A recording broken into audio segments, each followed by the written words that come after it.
अस्सलाम वालेकुम students. Last time हमने ड्रॉप कैप्स और पेज मार्जिन और पेज नंबरिंग के बारे में रीड किया था। आज जो हमारा टॉपिक है वो है preview and printing a document.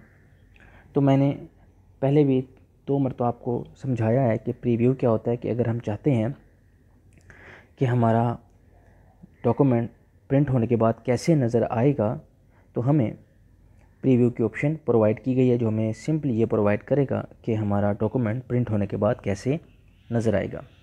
इसके लिए हमें स्टैंडर्ड टूल बार में प्रिंट प्रीव्यू के ऑप्शन को क्लिक करना होगा और उसके बाद जो है वो पेज नंबरिंग के प्रोसीजर में भी हमने देखा कि हमें प्रिंट प्रीव्यू की ऑप्शन मौजूद है। इसके बाद अगर हमने किसी भी डॉक्यूमेंट को प्रिंट करना है तो हमारे पास फॉर्मेटिंग टूल बार में भी बटन मौजूद है प्रिंट का, और इसके लिए शॉर्टकट की भी मौजूद है। जब हम प्रिंट के बटन को प्रेस करेंगे तो हमारे पास एक पेज सेटअप का डायलॉग बॉक्स आएगा, जो हमें डिफरेंट एस्पेक्ट्स प्रोवाइड करेगा हमारे डॉक्यूमेंट से रिलेटेड, जिसमें मार्जिन है, पेपर है, लेआउट है। मार्जिन में डिफरेंट चीज़ें हैं। टॉप से क्या उसकी पॉइंट्स होने चाहिए, टॉप से वो किस पॉइंट के ऊपर हमारा डॉक्यूमेंट स्टार्ट होना चाहिए, लेफ़्ट से वो कहाँ से स्टार्ट होना चाहिए, राइट से कहाँ तक जाना चाहिए, इस तरह। फिर ओरिएंटेशन बताई गई है। फिर पेजेस कितने हैं, कितने पेजेस आप जो है वो मल्टीपल पेजेस लेना चाहते हैं। फिर अप्लाई टू होल डॉक्यूमेंट, कोई चीज़ आप जो है वो प्रीव्यू की जैसे ऑप्शन है तो वो अप्लाई टू होल डॉक्यूमेंट करना चाह रहे हैं, आपको होल डॉक्यूमेंट नज़र आए, जो भी आप चीज़ देखना चाहते हैं उससे रिलेटेड आपको वो तमाम ऑप्शंस प्रोवाइड होंगी प्रिंट के ऑप्शन में। इसके बाद पेज नंबर 113 पे पेपर्स के कुछ साइजेस बताए गए हैं, जो अक्सर पूछ ले जाते हैं, एमसीक्यू से रिलेटेड आ जाते हैं ये क्वेश्चन। पहला जो हमारे पास पेपर का साइज़ मेंशन किया गया, जो नॉर्मल इस्तेमाल किया जाता है, वो है लेटर, जिसका साइज़ है पेपर साइज़ 8.5 बाई 11 इंचज़। इसके बाद एक और साइज़ है लीगल, जिसका साइज़ बताया गया है 8.5 बाई 14 इंचज़। इसके बाद A4 पेपर है, जिसका साइज़ है 8.27 बाई 10.5 इंचज़। ये हमारे पास कुछ पेपर साइज़ हैं जो नॉर्मली हम इस्तेमाल करते हैं अपनी डेली लाइफ में। इसके बाद जो हमारे पास इम्पोर्टेंट क्वेश्चन है वो है ऑटोमेटिक फ़ीचर। ऑटोमेटिक फ़ीचर्स क्या हैं? ऑटोमेटिक फ़ीचर्स ऐसे फ़ीचर्स हैं माइक्रोसॉफ्ट वर्ड के, जो सिंगल क्लिक के साथ परफॉर्म किए जा सकते हैं, या फिर हम इनको सेटिंग में जाकर अप्लाई करेंगे तो ये ऑटोमेटिकली हमारे बैकग्राउंड में रन करते रहेंगे। ऑटोमेटिक स्पेल चेक यहाँ पर जो है वो उसको सबसे पहले डिफ़ाइन किया गया है।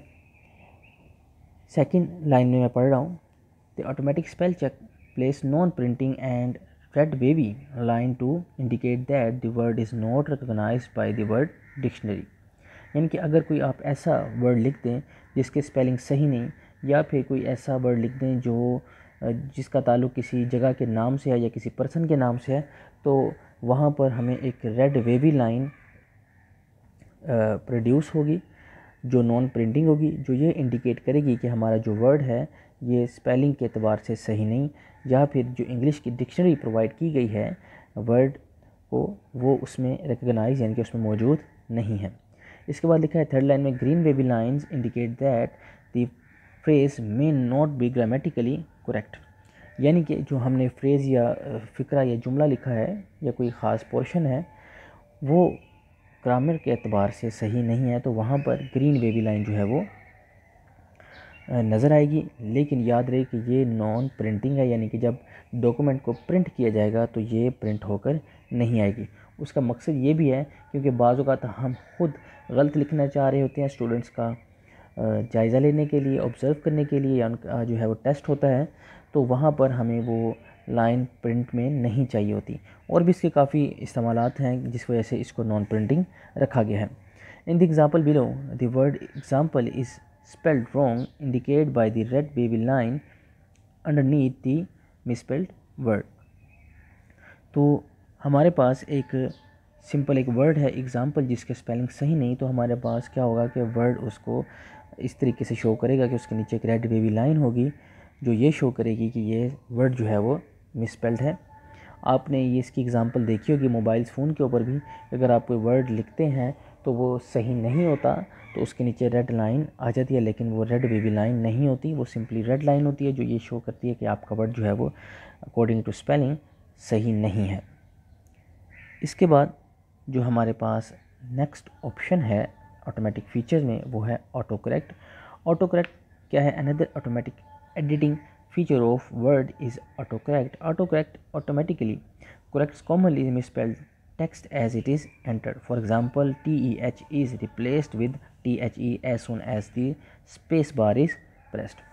इसमें क्या होगा कि हम कोई ऐसा वर्ड लिखें जो स्पेलिंग के एतबार से गलत है, लेकिन वो काफ़ी मिलता जुलता है अपने रियल वर्ड से, तो ऑटोमेटिकली जो वर्ड है वो उसको करेक्ट वर्ड में चेंज कर देगा। जैसे यहाँ एग्जांपल दी गई है TEH की, कि उसको चेंज कर दिया गया है THE में।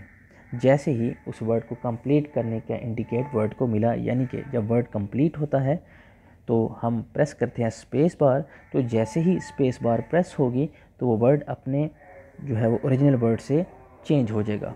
हाँ, ऐसा होता है कि अक्सर औकात कि वर्ड रिकॉग्नाइज नहीं होता, यानी कि वो वर्ड जो आप लिख रहे हैं मिसस्पेल्ड, इस हद तक मिसस्पेल्ड है कि वो वर्ड जो है उसको उसके ओरिजिनल वर्ड से मैच नहीं कर पाया और वो उसकी ऑप्शन आपको नहीं प्रोवाइड कर पाया। इसके बाद जो हमारे पास ऑप्शन है वो है auto text and auto complete. Auto text क्या है? Another automatic feature of word is auto text. Auto text and entries can be used to quickly assemble a document as soon as you begin to type a commonly used word.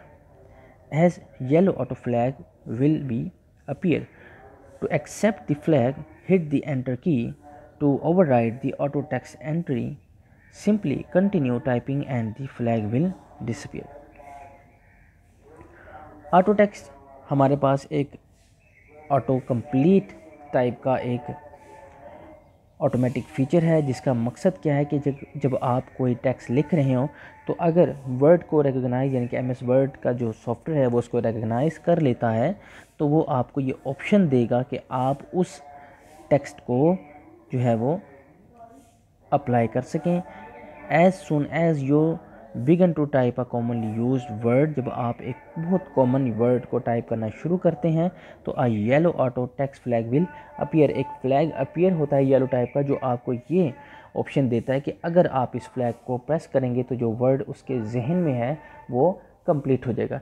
जैसे अक्सर आपने computers में कुछ बच्चों ने इसका experience किया हो, या मोबाइल में, अगर आप लिखना चाहते हैं एक्सपेरिमेंट, तो आपने अगर उसके चंद स्टार्टिंग के लेटर लिखे हैं तो आपको एक स्लाइड सी ऑप्शन शो हो रही होगी नीचे मोबाइल के कि ये वर्ड एक्सपेरिमेंट होगा या फिर कोई और वर्ड होगा।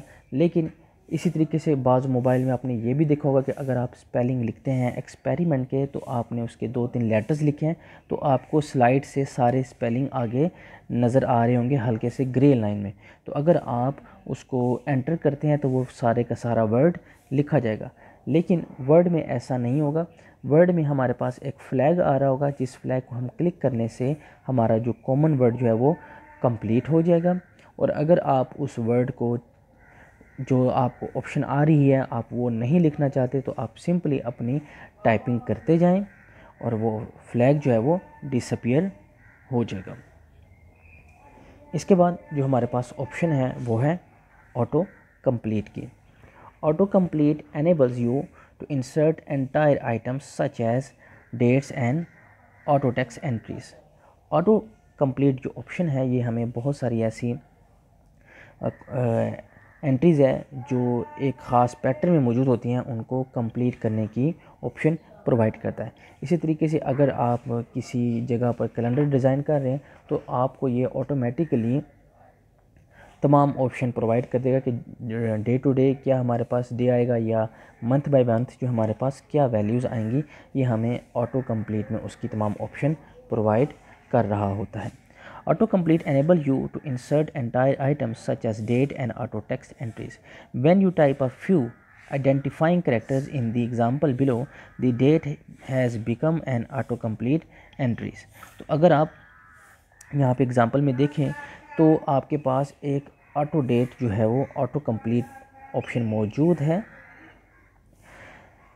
इसी तरीके से नीचे हमारे पास दोबारा ऑटो करेक्ट की जो है वो डिटेल शेयर की गई है, जो हमने अभी पढ़ी है स्टार्टिंग में हमारे क्वेश्चन के। इसके बाद नेक्स्ट पेज पे हमारे पास दोबारा से इंफॉर्मेशन शेयर की गई है स्पेलिंग एंड ग्रामर चेक की, कि आप इनको कैसे एक्सेस कर सकते हैं। इसको हम यूज़ करने के लिए, इस फीचर्स को जो है वो एनेबल या डिसेबल करने के लिए हमें टूल्स के ऑप्शन में जानी पड़ेगी, और वहाँ से ऑप्शन में हम सेलेक्ट जो है वो स्पेलिंग एंड ग्रामर चेक को भी जो है वो एक्टिवेट कर सकते हैं। बाकी तमाम इसके बारे में जो है वो हमें इंफॉर्मेशन शेयर की गई, आप इसको रीड करें। लिखने के लिए इस क्वेश्चन में आपने कुछ इस तरीके से लिखना होगा कि आप सबसे पहले जो है वो ऑटोमेटिक फ़ीचर्स के बारे में लिखेंगे कि MS वर्ड हमें डिफरेंट किस्म के ऑटोमेटिक फ़ीचर प्रोवाइड करता है, जो हमारे डॉक्यूमेंट को ईजीली और क्विकली और प्रोफेशनल लुकिंग और एरर फ्री वे में डिज़ाइन करने की सहूलत प्रोवाइड करता है। फिर आप अपने डिफरेंट ऑटोमेटिक फ़ीचर्स के नाम लिखेंगे, जिसमें ऑटो करेक्ट है, ऑटो टेक्स्ट है, ऑटो कंप्लीट है, स्पेलिंग एंड ग्रामर चेक है, और उसके बाद हमारे पास एक लास्ट पे जो है वो पेज नंबर 115 पे ऑप्शन मौजूद है सिनोनिम्स एंड थिसॉर्स।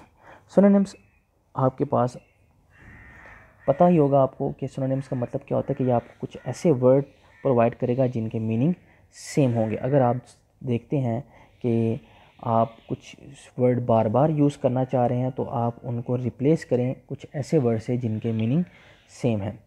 उसके बाद जो लास्ट ऑप्शन है हमारे पास ऑटो फीचर्स की, वो है thesaurus. If you find yourself over using a particular word and want to find a good synonyms for it, to use the thesaurus, select tools, language and thesaurus from the menu bar or select it from the synonyms shortcut menu as detailed above। तो ये भी हमारे पास जो है वो synonym से मिलते जुलते हैं, लेकिन ये ज़्यादा हमें जो है वो एक्सप्लेन करते हैं किसी भी वर्ड के बारे में। मज़ीद कोई प्रॉब्लम हो तो लाजमी शेयर